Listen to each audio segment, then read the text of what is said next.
And welcome, everyone. Happy Tuesday evening, afternoon, wherever you're watching. This is the Full Press Hockey unnamed hockey show each and every Tuesday night. Mike Straw joined, as always, by Chris Wessel, Jim Behringer. Guys, how you feeling today? I'm in a great mood. I'm in a new office. It's all done. I'm ready to go. Is that Spider-Man behind you? Yeah. My spidey senses are tingling. Oh, yeah, they are. Yeah, this is a nice studio day. you got there. I love it. I got the PS5 in the background, the guitars, my posters. I'm just in a great mood. I'm out of the dark green depressive that I chose dump in my own home. It's a dump. It looks a lot brighter. It looks better. Got Spidey there. Everything looks good over by you. I'm feeling good. Tuesday, here we go. The dog days of summer are here. Yeah. And even in the deadest of dog days of summer, we have the almighty Devil's Blanket. So yes. See, I feel like this is just, y'all have your devil stuff here, If you're going to support garbage, I need to support garbage. So Hey. That's why you can see no banana slug in it here. That's why you can see the Sabres and Whalers hats up in the little corner here. Yeah, but wait a minute. Before we get into this, wait a minute. Whalers hats is vintage, and plus they were good. Yeah, they didn't go deep in the playoffs, but this is vintage, and you can't knock the Whalers. No, but you can now because they're in Carolina. Yeah, but Carolina has nothing to do with the Whalers anymore. Yeah, but Carolina wants no association with Hartford. So any person that flies Whaler stuff down there, they don't get what the Hartford Whalers was all about. To be fair, neither did the league. That's why they're not there anymore. I know. That is a good point. That's a great point. Yeah, I mean, look. And that is the best of the stuff we're going to talk about today because it's all downhill from here because we were supposed to do it last week, but technical issues, me not having a computer because I was in the middle of a move and then storms knocking out power everywhere. We have two big topics to talk about today, guys. We have what is going on with the Chicago Blackhawks and that dumpster fire over the past couple years, and the news that broke today, which is what we're going to start with, ads on jerseys. We knew it was coming. Everybody, if you didn't know it was coming, you were living under a rock because after the NBA did it, you knew the NHL wasn't far behind. And it seems we're going to have it not for this season, but the next 2022, 2023. A small, about 3 by 3.5 inch patch over the logo near the shoulder, and the sanctity and tradition of the sweater, the last grace of tradition in hockey, is now going to be. We're on our way to European hockey, right? What was your first thought? We'll start with you, Jim. What was your first thought when you saw NHL was finally, biting the bullet here and adding ads to their sweaters? I mean, not shocking. I mean, to be honest, really not shocking at all. I mean, the thing is, you have a year plus to get it right, so it doesn't look tacky and doesn't look, tasteless, I guess to say. But I mean, look, you saw coming with the helmet ads last year, which, to be honest, some teams did it well. Some teams didn't do so well with it. They made it too big. They didn't look great. But I got a feeling, and it's just me, that like the Prudential sponsors the Devil helmets, they'll be on the jersey somewhere. Because I don't see them reaching out too crazy. I think they're going to stay with what they have, locally with the helmets, with naming arenas, stuff like that, similar stuff. And don't forget, so as I mentioned in an article today on Full Press Hockey, yeah, it's a cheap plug like Mick Foley does on WWF, WWE, but so if you watch some telecasts, you can see ads on the ice. You definitely see it when you're watching the Ranger games. Cablevision, Optimum Spectrum is all over the place on the glass, but it's not there really. So it's already they're already doing stuff. It's just another way to generate revenue. So, and I get that it's another way to generate revenue, but I'm at the point where it's just becoming. It takes away as someone who can't focus on things. I have the attention span of a fish. It bothers me. Like when I see ads placed on the glass of the boards, placed on the glass, And every time that they're in the back, you just see it shaking and the ad shaking, and it takes away my focus of what's happening in the game. And even with the dual ads behind the nets on the ice, it's just too. I get to the point where it's too much, and I feel like I'm watching a mobile game. I mean, look, it does get too much at a point, but like I said, you got a year to get it right, to plan it out, to not make it look tasteless, maybe put it in the right position. I mean, look, like I said, there's going to be ways to do it right, and there's going to be ways to do it wrong. I don't think it's going to get to the point where it's European hockey, where it's all over the place, and the ad is the name of the team. I don't think so. I think it's going to be put in the right spot, not too far from. It's not going to be close to the main team logo. It's going to be done right, and don't forget. Look, everybody says, "Oh yeah, it's already the manufacturer that makes the jerseys already there." Well, yeah, that's an ad too, because you just can't take the manufacturer's logo off the jersey. So technically, there'll be two. No, you're absolutely right, Jim. I mean, look, I saw a perfect example of this, and you hate to see it. It's kind of a side story with Jaromir Jagr basically saying that if it wasn't for ad revenue and him playing, his team would be completely bankrupt.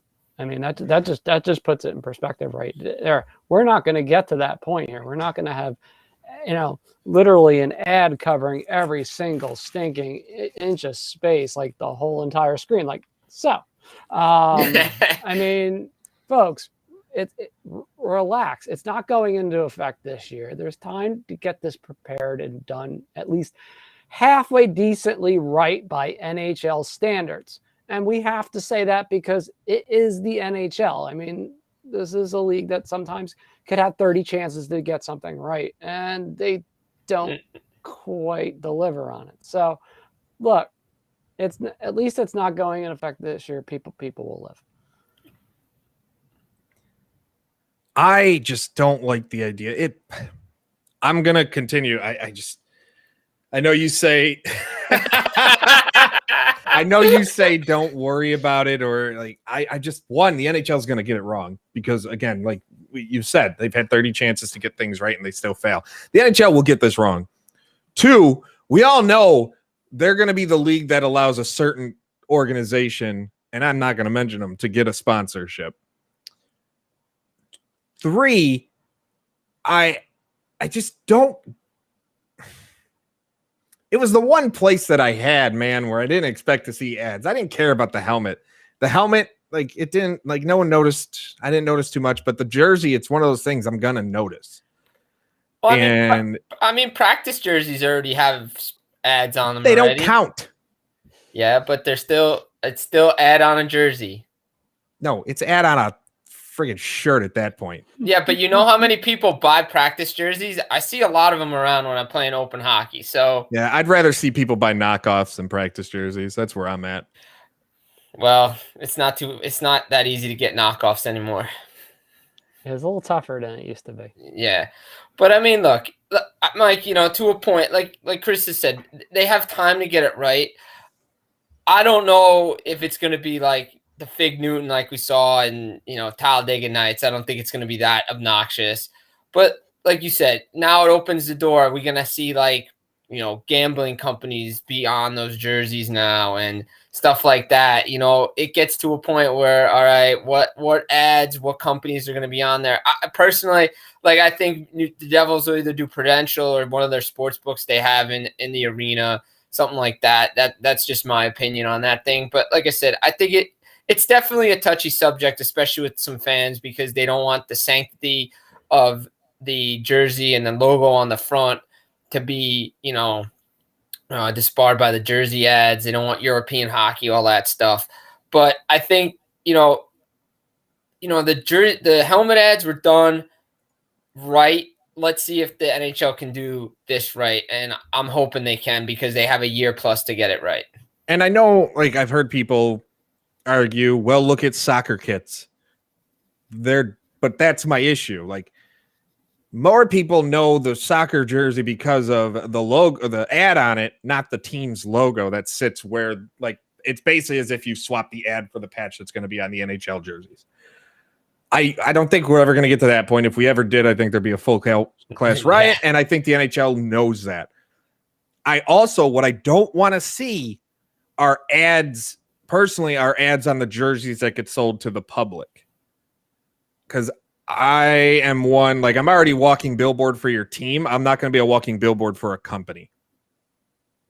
Yeah, I agree with that for sure. 100%. I definitely agree with that. I wouldn't buy a jersey that had an ad on it to begin with. I wouldn't do that. And like you said, you don't want to be a walking billboard for somebody. Look, you know it's going to be there. How long it's going to be there, who knows? Maybe this could be like a 1-2 years thing where they just need to just get enough revenue to get the salary cap up, and then they're like, all right, we're done. I can't do it. I can't do it. Like, I just wish I had more to say. I can't do it. I hate it. And this is one of those things that I'm uber passionate about. And I think I'm over the top, like, calm down. It's not that big a deal. People will tell me, but I'm more angry about it than what I think I should be. Like, I'm more angry about it than I know I should be. Let's put it that way. I just can't. I'm more angry about it than a damn billboard being put up in my city for a trash organization that is nothing more than the bar stool of the NHL. And that is the New York Rangers. You know what? What a segue. Wow. I am a king. Okay. So if everybody doesn't know, some place in New York, for that, the third best hockey team in the New York metro area. Ouch. Maybe the fourth, because I'd probably put the New York Riveters from the NWHL way ahead of them. There's the Islanders, the Devils, the Riveters. Buffalo Buttes. I take that back. No, I'm talking about just the New York City area. So you know what? We're going to do this real quick. There's the Islanders. There's the Riveters. There's the Devils. Then way down on my feet, like under my feet, under the gum on my boot, are the Rags. And I don't care if that kid's Rags fans angry. They're trash. And they put up a billboard saying, trade requests are a pain in the neck. Hashtag free Jack. And it was a buffalo with Jack Eichel, like curly hair on it. Granted, by talking about it, I'm doing exactly what they wanted. But hell, I had to drive by that garbage today, and it's stupid. It is so dumb. Just on other things that I'm unnecessarily angry about. That's this week's show. It almost feels like there should be like a running segment on this. Yeah, what is really Mike unnecessarily angry about today? No, it's funny because Mike is the opposite of me right now.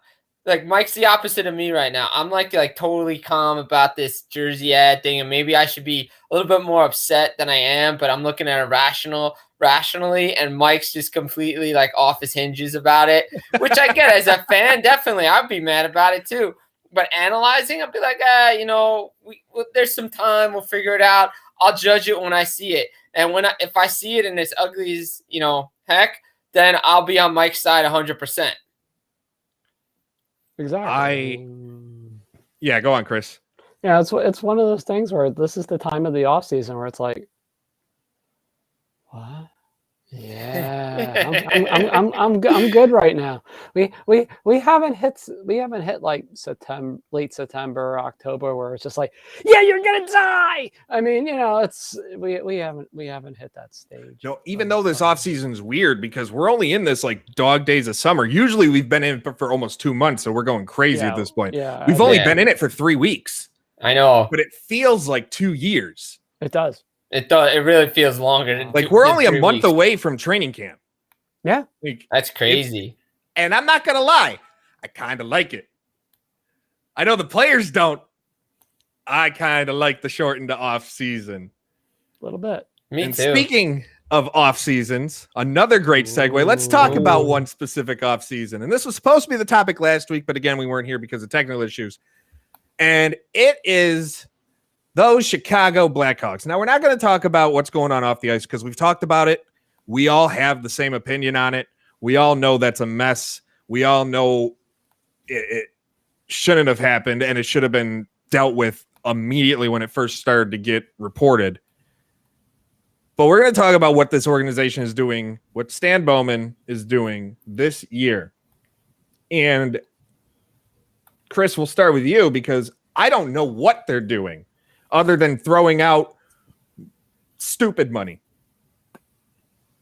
There's a lot of things going on, guys. I mean, that's about the only way you. But look, if you want chaos in your offseason, Chicago Blackhawks are your team, and you'll like it.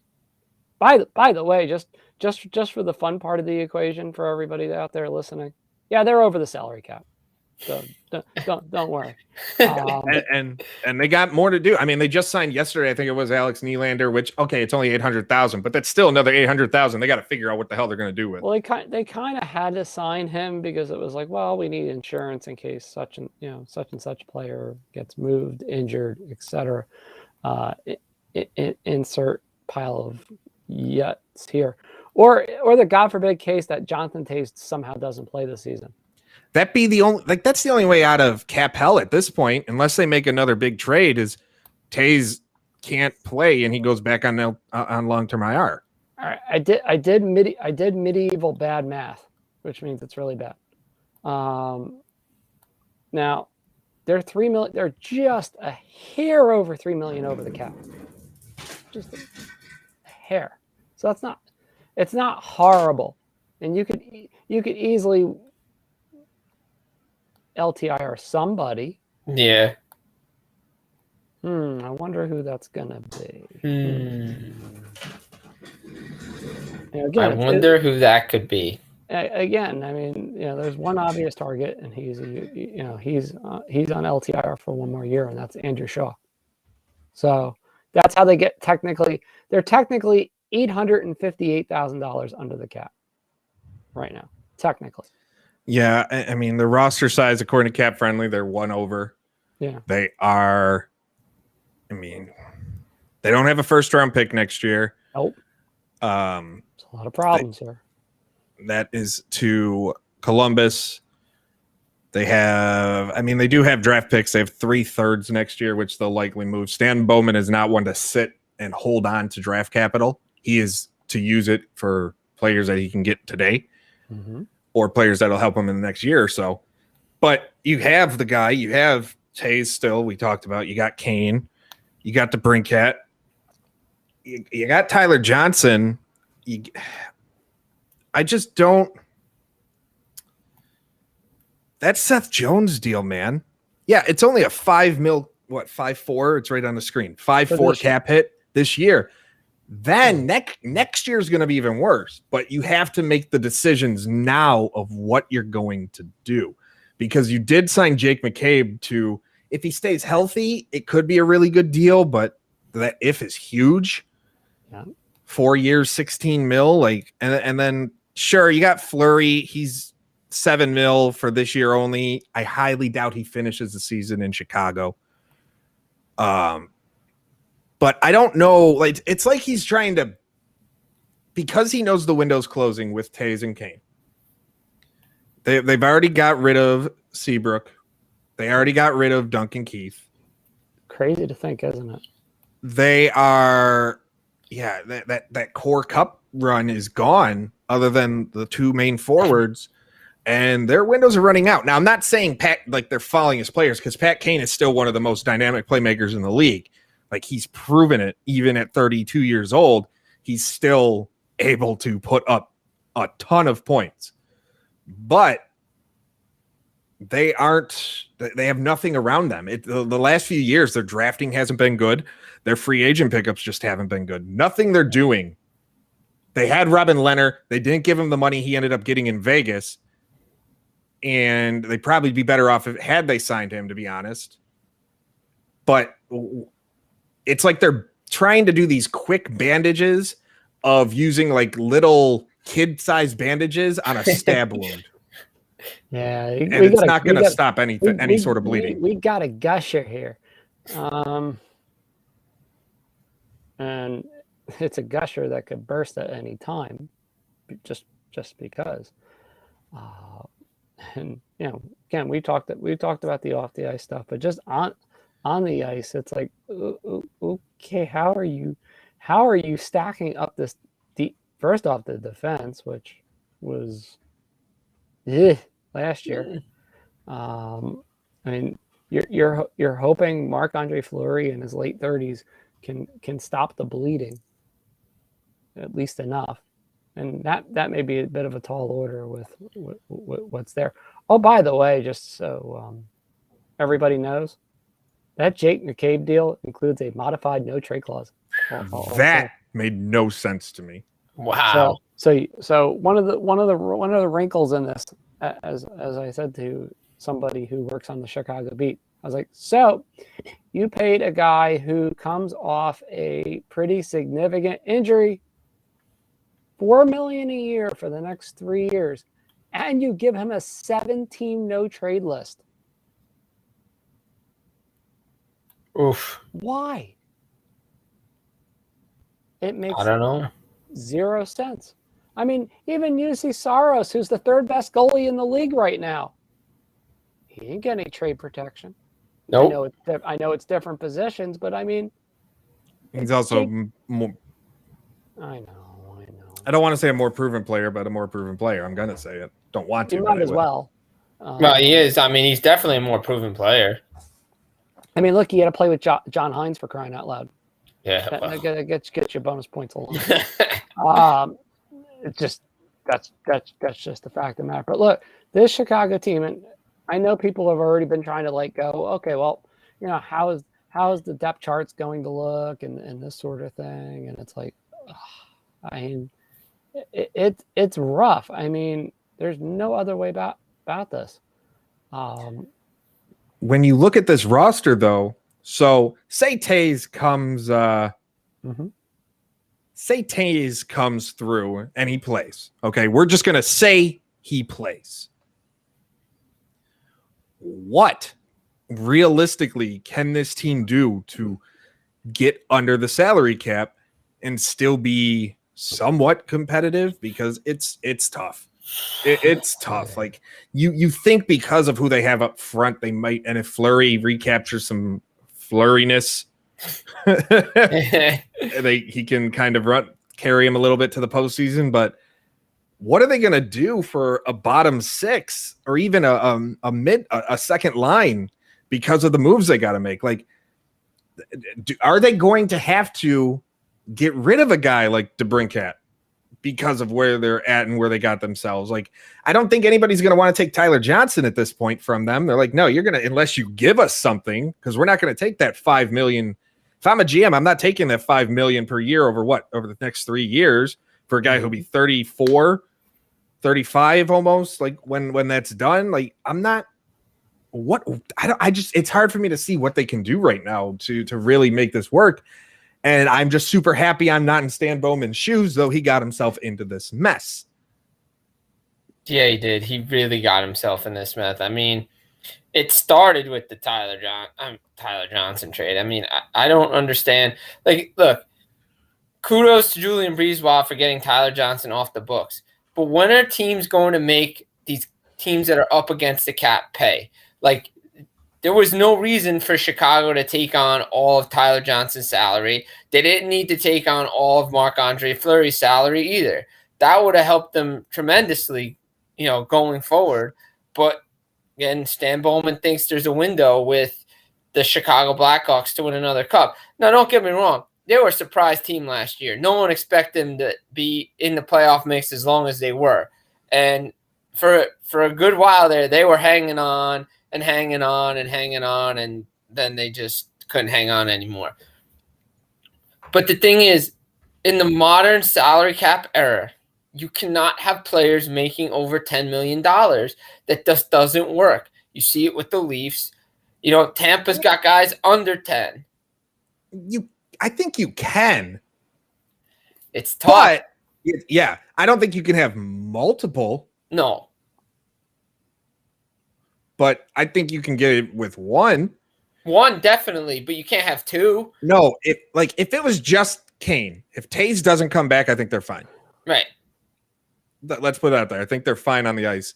Okay, not fine on the ice, but they're fine in dealing with putting a team together on the ice. If Taves comes back, and part of me thinks he doesn't. I think he tries it in training camp and then and calls it. But no go. Yeah, it's just tough. I just don't know what.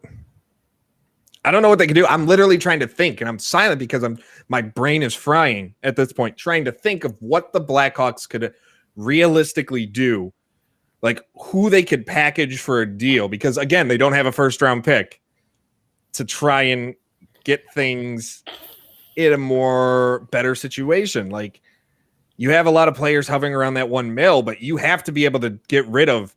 Like I think at the end of the day, they got to find a way to get Tyler Johnson off the books. They have to find a way. That is going to be the move they need to make. And that likely means they have to give up a young player to do so.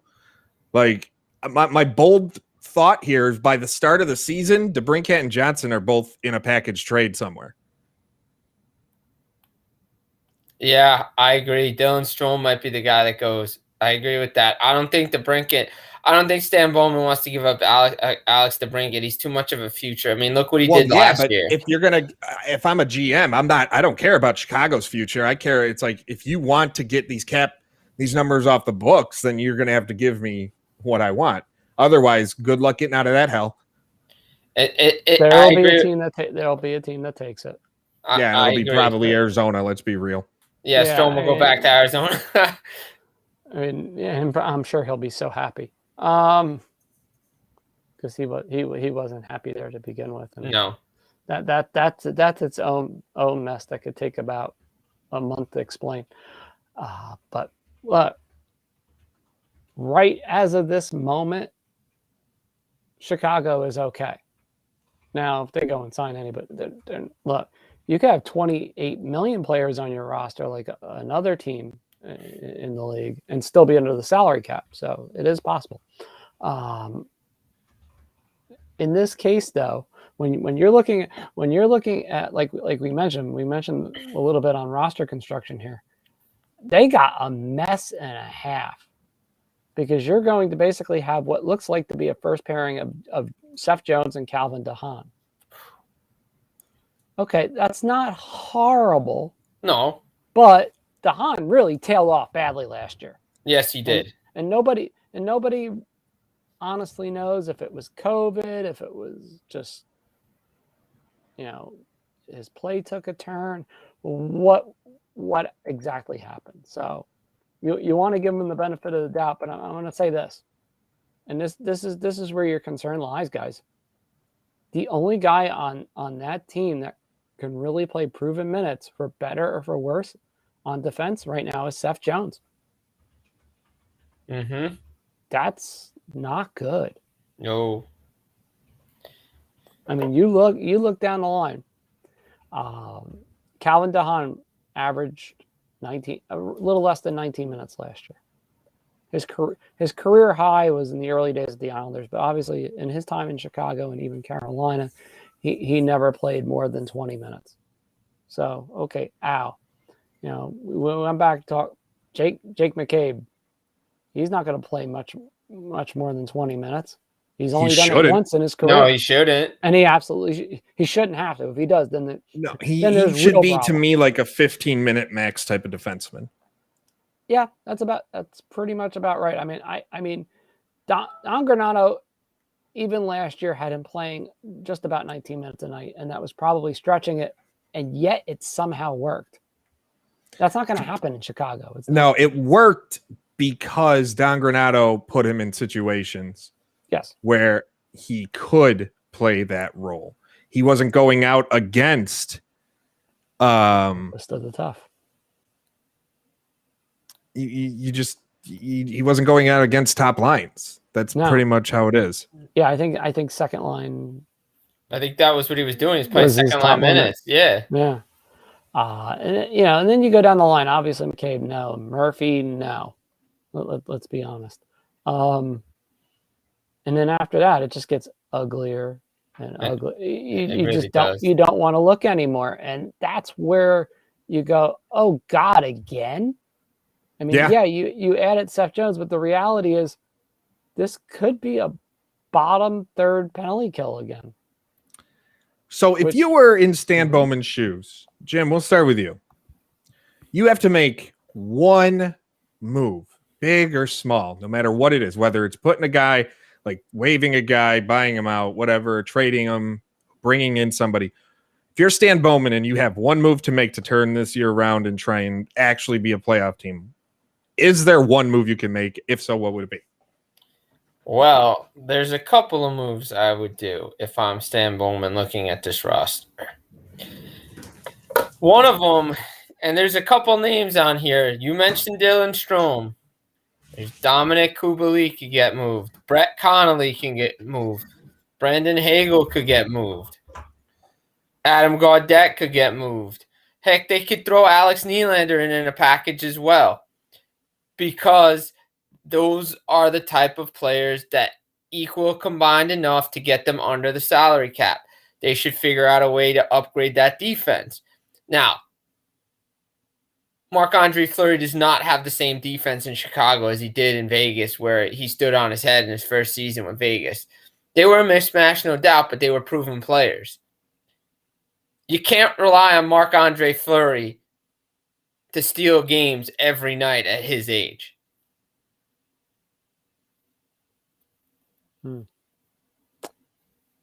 That's a problem. That's a big problem, right, Chris? Yeah, because, I mean, look, with all due respect, Kevin Lankinen is not a bad goalie. No. Is he consistent enough? No. We saw that last year. How many times with him? And especially down the stretch. Oh, that was rough. But to be fair, okay, maybe you give him a little bit of the benefit of the doubt in the sense that, all right, yeah, it got rough for Chicago at the end of the season. There's no question about it. But he had some disastrous starts. I mean, for a guy to play 37 games and have 5 really bad starts of a sub 850 save percentage, that's rough. That's bad. And yet, despite all that, guys, and playing for Chicago, his goals saved above average was actually positive. I mean, it wasn't greatly positive. It wasn't like plus double digits, but it was positive. And that in itself that's a win. That you have to consider that as a win. So if that is a baseline for Chicago, having a goalie that basically has a goals against 3 and a save percentage of 910, and you figure Chicago's defense is about that at that level this year, as far as scoring chances, goals, etc., then Marc-Andre Fleury is going to have to post somewhere around a 265 or 267 goals against with a 920 plus save percentage. With that defense. I mean, look. That's not easy. It's doable, but how many games can he do it for? He can't do it. I mean, what are you saying? So how many games are you going to play? 50? You're probably going to have to sit there realistically and play him 50 or less. Right? I mean, look. Yep. You and I both know obviously, this Chicago talk, but bring it to the team we follow the most. New Jersey. I mean, that defense the last couple of years. And Mackenzie Blackwood and what he did. How many nights did Blackwood just get pulverized with shots, but yet somehow he managed to will the team to victory? Yeah, there's a point where you can give up so many high danger chances before cracking. Right. And that may be where Chicago finds itself. Let's be honest. There was a time over the second half last year where Chicago was allowing 35 shots a game. Yeah. I mean, this is nothing new for Chicago because there's been a couple seasons over the last 4 or 5 where they've done this in long stretches. I mean, I remember 3 years, maybe it was 3 years ago when Crawford first started having the vertigo problems, the infamous Devils game where we scored about 3 goals in about 5 minutes on him. Yeah, he left literally dictate. And he actually, from where I was sitting, you could actually see he was dazed and confused leaving the ice completely. And you never saw him again. Nope. So is Chicago's defense that bad? No, but it could be. definitely could be. And that's a huge problem going through this roster because it affects the offense. The offense knows their margin for error is a lot less than the average NHL team. Mm-hmm.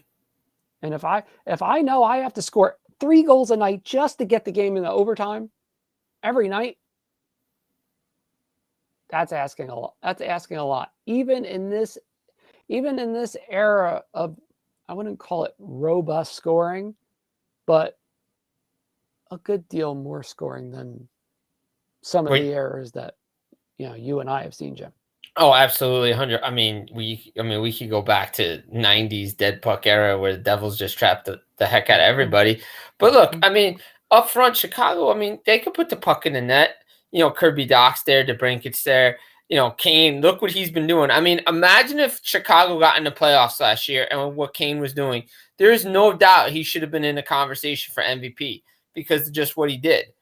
I mean, he's just every year he consistently continues to put up points and goals, and he's just a machine.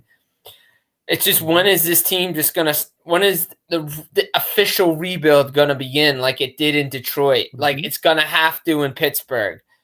Eventually, the Cup era guys got to go away and they got to start over again.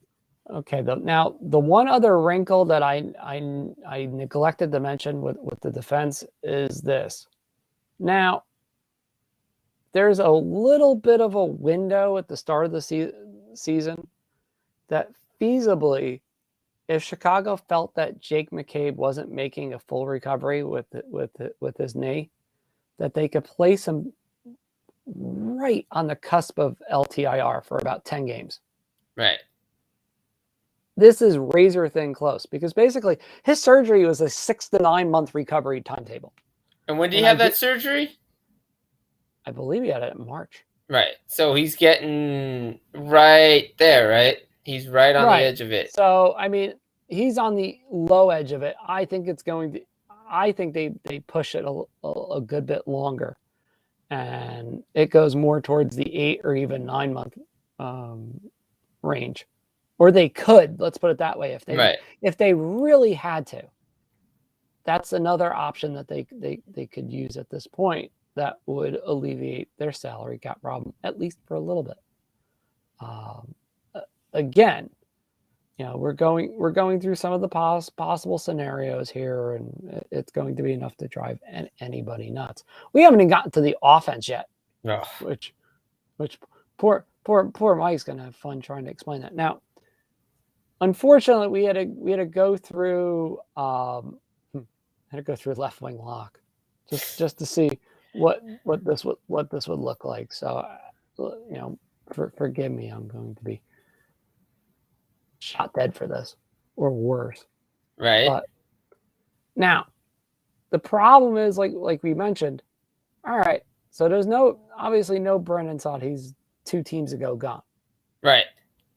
Now, if you're looking at starting realistically, what could lines look like? I mean, it's a real dilemma for the Chicago team. For me personally, remember too, P.S. Suter not in Chicago anymore. Right. And this was a guy that was probably about, I would say, on the cusp of probably averaging close to maybe 6 or even 7/10 a point a game if he kept going on the trajectory he was on in Chicago. He had that kind of potential at least. And even not, I mean, he a 40-point season was almost a given for him this year. Right. With how well he adapted to playing with the top 6. All right, so you don't have him as an option. You're going to have DeBrincat and Kane together at least early. If they rekindle some magic there. Right. You probably, if Taves is healthy enough, you try to play the 3 of them together. You can try. I don't know. The only problem with that is you're going to have to sit there and realistically use Taves only on the power play at that point. Yeah. You got to think he hasn't played in a year. You don't know what kind of shape he's in. do you really expect him to play 20 minutes a night off the bat? No, to be fair, I mean, that's probably where he should be no matter what he does. He's a penalty kill and power play, and that's it. Yeah. And I think at this stage, that might be what is left for him. I mean, for what little I know of the condition he has, plus some other mental anguish. Yeah. We said at the beginning of the show. You feel bad for him. Yeah, you do. I do, and I don't. And obviously that ties back to some of the not quite on the ice stuff. I don't feel bad for any of them when it comes to off the ice. Period. Yeah, it's tough to. Look, this is one of the roughest things that you can balance. 100%, because we're talking about them as a hockey team. But that elephant is right here. Like, it's right. I mean, we're not even talking about the elephant in the room. It's over the shoulder. Yeah, it's crushing. Like and like you want to feel bad, but then you go, how much did certain players know? And if they report it and nothing was done, why didn't they go outside the organization? And I feel we should, if we're going to talk about this, we should dedicate we could do a whole episode on it, and we should, to do it justice. Yeah. And I think if we do that, and there comes a time where we do talk about what's going on, we bring people in smarter than us. Absolutely, 100%. On the legality of things, because I'm not going to sit here and pretend to know. Like, I remember working for another outlet that me and Chris used to write for during the Pat Kane scandal, sexual assault investigations. And that alone, like, I just felt not dirty covering it, writing stories. It's just, I knew I was being paid to be a news reporter, but I felt like I wasn't qualified enough, other than this is terrible. Like, I feel terrible for the victim. I like the alleged victim and everything like that. Yeah, it's so crazy. It's so crazy to balance everything. But like you said up front, it's tough. I mean, and like you said, pretty much Taves is going to be like almost a designated hitter, or designated guy that goes on the ice. And where do you put Doc in all this? Like, where is he playing? Who's he playing with? Like, is he second line? Is he going to be playing with him Nylander? You put him with Strome or somebody like that? Like, I mean, I think, ideally him and Suter probably would have been put together, but obviously he's not there anymore. I mean, and obviously Johnson's probably playing third or fourth line, and like you did in Tampa, but you're having a $5 million player on your bottom six, and you got to put Kubalik somewhere, right? So Kubalik's got to play in the top six, and he's a pure guys, he's a pure shooter. Yeah, so you have to put him in the top six someplace. I mean, the guy was nominated for Rookie of the Year. Yeah, I mean, you have a couple other players that could move up a little bit. Philip Kurashev comes to mind. If God forbid something does happen where Taves can't really play like anywhere near close to the level that he thinks he can right now. Again, that's a lot of unknown. And Kurashev, extremely young, obviously, but could be a player. I mean, he's gonna be 22 at the start of almost 22 at the start of the season. It's like right up. I think for Chicago, actually, he'll be 22 and 3 days old. Yeah, so, and then you still got. I mean, they have hope for Kirby Dach. Look, I'm not going to lie. The last 20 to 25 games of Doc's season last year, I was very hopeful for what's ahead. I mean, so who knows what's going to happen there? There's a lot of mystery surrounding this team, both on and off the ice. To say it's going to be interesting is an understatement. But we have now, and we have a month until training camp. So, and it's at that weird place with everything going on with them, where there's nothing. You don't hear anything from investigations to on the ice product or what they're working on. So things could hit the fan right before, but, and this is going to be a selfish plug here. I am working on an article on for Full Press Hockey on the NHL, on the investigation, and talking not as far as like the legality of it, but basically what the perception is that the NHL is giving, where certain things matter to them far more that probably shouldn't compared to what's going on in Chicago. And when that drops, I expect to get a lot of people going, you don't know what you're talking about, blah, blah, blah. But this is literally a piece where I'm writing from the heart. One of the first times I'll ever do that. And that's just, there's a lot I got to get off my chest with this. And I'm like, I started writing it, and then I quickly got up to like 1,700 words. And now I'm at like 2,800 words. And I'm like, I'm cutting this down like by like 2/3. Like, I'm not publishing this. I might do it like, that's like, it's just, I might not necessarily make a lot of people mad, but it's it's an incredibly long, and I'm not even done. At 2,800 words, I don't think I'm done. Like, this is like one of those long form athletics, and it's just me writing about my thoughts. It's like writing for overtime. Yeah. I had to throw the hockey writer's hand grenade out. But look, and I've done it myself. I mean, I just had 3 projects that I had to do where I'm here, but I'm not really here. Yeah. And one was 4,000 plus words on New Jersey's casino system. So I mean, yeah, it was rough. I'm not going to lie. I forgot how many freaking casinos there are in Atlantic City now that weren't there before. Wait, there's still casinos in Atlantic City outside of Borgata? There's still in Atlantic City? Hey, look, there's still a Camden, but that's besides the point. Now, yeah, well, I mean, let's be fair. Camden's actually doing a little better than some other areas. It's amazing but true. But look, it ain't doing better than Chicago right now. No, Chicago's in a rough state in more ways than one. Now, the other thing too, and I was talking to a couple very nice Chicago writers, because they do, quite a few do exist, and very thankful that they were able to give us the time under the circumstances of what's going on. And they don't know. And when you have people that have been on the beat 15, 20, 25 years, and they don't know what to make of this team, then shoot, we're sitting here like just shoot fish in a barrel to the point where we're just trying to shoot them blindfolded.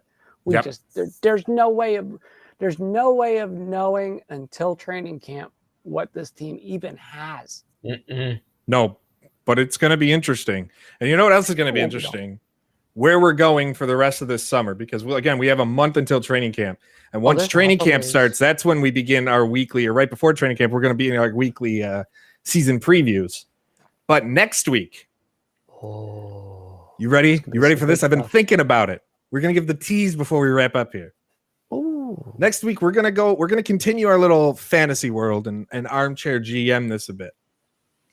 And we're all going to come up with one trade a hockey trade, not trading draft picks. Like, if you could make any hockey trade with active NHL players that would shake up the league and really turn the parity of the league on its head. We're all going to come up with one deal, and we're all going to make fun of each other for it. Yeah, but the thing is, if you actually make hockey trades, they sometimes do work. I know. Or we're going to go for ones that will work. Or they actually happen. Wait, but here's the kicker. Uh-oh. I am going to have NHL 21 loaded up. Nice. And so we are going to attempt these. We're going to attempt these trades in the game as we talk about them. Yep. And we're going to see if the game would accept our nonsense. We're really going to make this fun now, because we are in this point of the summer. Okay. I have to say this only because this happened, and about 11 years ago, I proposed a trade on a certain podcast once upon a time, called The Program, with my good buddy Tim Rosenthal. I said it half jokingly. I had some information, didn't think anybody was really listening. Get a direct message on Twitter. Remember, this is in the infancy. It's like the first year or two of Twitter. So this isn't like something you take with a grain of salt. Kevin Allen direct messages me. Wassel, quiet. What? What did I say that was so bad? And this is how I know people were listening to the show then. Certain press people. Like, we know you. We know you have information. And I'm like, look, the one time I was legitimately just joking around. I was like, well, let's see what players we can toss around the Atlanta Thrashers to get Ilya Kovalchuk. And then it happens. Yeah, it happened. 30 minutes later, while we're still on the show, I'm like, well, we have breaking news. How about the host was right? What? At that point, Twitter goes nuts. Let's put it this way. Kevin Allen, I'm trying to think of who was at NHL.com at the time, because it was quite a different landscape back then. Was Dan Rosen still there? Rosen was there at the time. I thought he wasn't a senior editor and writer then. No, he wasn't, but he was definitely there. He was there. I know he had something to say about it. I think John Lane was still a writer there at the time. I think in 2009, 2010 season. But you got to remember too, this was around the Olympic break. Yeah. So there was a soft trade deadline before the Olympic break, and then a trade deadline right after the break. Now, the ingenious part of this, I start listing the parts of the trade because I kind of, it's like reportedly this is something that actually has legs. I'm like, screw it. If I'm going down, I'm going down with everything I've got going. I'm going to make this like a WTF trade request from HF boards. Why not? So I start listing parts of players I think that could go. I got it pretty much right down, almost down to, I missed the one conditional pick that went with Ansi Salmela at the very end. And people are just like, how? And I'm like, now here's the dilemma. What do you say at that point? You can't say, oh, I just made it up, because no one's going to believe you now. You only say what you can say. Like, for me, at that juncture, I went with the simple, you know what? Yeah, I'm owning it. I'm totally owning this, because it's what I was told. It was what I was told. I was told, and I. So we're gonna wrap this week up because on this little note. Yep. I've learned. Obviously, you guys have been in this. Chris, you've been in this industry longer than I. I've only been in this industry since around 2010. A lot of people don't seem to understand that PR and journalism and reporting are two different things. My job as a reporter, as a journalist, especially when I was on the daily beat, was not to protect the team I was covering. It was I hear news, I report the news. Was there time I withheld news to kind of, I'll scratch your back, you scratch mine? Of course, everybody does it. And they'd be lying to you if they say they don't. It's how I got certain interviews, certain access. It's like, hey, I have this information. If you don't want it to get out, give me this. It works. But I've had it where I've had other people come in and say, like how you were DM'd saying stop or quiet. If I've had other reporters do that, and my response has always been, or what? Like, because you want it first? Like, no, it's my job. At that time. I can't do that to Kevin Allen, no. Yeah, for me, even then you couldn't do that to Kevin Allen. It's just I was 21 when I was first getting into it. I'm like, I don't care. I'm building. I don't care whose toes I have to step on to make it. I'm gonna do what I got to do to make it. As long as I didn't get the PR of the organization mad at me for breaking something that like they told me in confidence and I agreed not to report. I've never broken an embargo in my life. Wait till off the air for that one. And I got one for off the air. Don't worry. Jim's got a classic if it's the one I think it is. Yeah, I push a lot of people out of the way to make it. And it's one of those like PR journalism. You got to remember, I'm out here to report news. If it's news and it's worth giving out, I'm going to give it out. I don't care who you are, who you try and tell me, who you think you can stop me. At the end of the day, at this point in my life, if I hear something, it's definitely going out because I do this for fun. I'm not, my livelihood is not depending on this. Good point. It's a good point. But that's where we're going to wrap up this week. Next week, one trade to shake up the league. We're going to have a lot of fun with this one. We're going to be told by a video game that we're absolutely insane. And maybe instead of NHL 21, maybe I load up Franchise Hockey Manager and we try it in there, because that is definitely a much more realistic engine to try and run these deals. So we're going to have the guy that runs Franchise Hockey Manager on at some point this year. I think that's something I can work out. I mean, we may both know him rather well, Mike. Yeah, I think we do. But until next time, for Jim and Chris, I'm Mike. Thank you for tuning in to Full Press Hockey's coverage, the Unnamed Tuesday show. Eventually, we'll have a name. Maybe we'll leave it up to you guys.